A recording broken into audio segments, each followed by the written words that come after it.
Hello friends, આજે આપણી જોડે છે ઝરનાબેન 40 યર્સ ફિમેલ. એમને બંને ઘૂંટણની તકલીફ હતી, બંને ઘૂંટણમાં દુખાવો, સોજો હતો. એના કારણે એમને ચાલવામાં પણ તકલીફ થતી હતી. આપણે ત્યાં આવી આપણે એમનું પંચકર્મ કર્યું, જેમાં બસ્તી ચિકિત્સા, જાનુ બસ્તી, ધારા, પીચું એ પ્રમાણેની ટ્રીટમેન્ટ કરી અને આજે પેશન્ટ ડિસ્ચાર્જ થઈ રહ્યું છે. તો જે એમનો એક્સપિરિયન્સ જે છે તે આપણી જોડે શેર કરશે.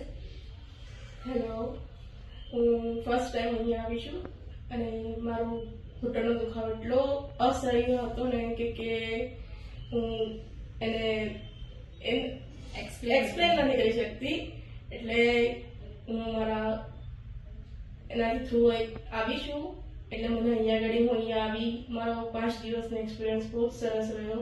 ડોક્ટર્સ અને કેરલા સ્ટાફ બહુ જ સરસ છે.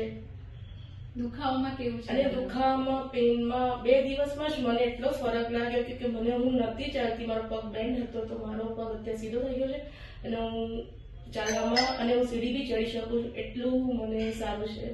બાકી સીડી ચડવામાં પણ તકલીફ પડે? હા, સીડી હું ચડી નથી શકતી કારણ કે મારો એક પગ જ મૂકું, બીજો પગ હું સીડી પકડવું પડતું હતું મને, અને અત્યારે હું પકડ્યા વગર બી હું સીડી ચડી શકું છું. વેરી ગુડ, ચાલો સરસ, થેન્ક યુ.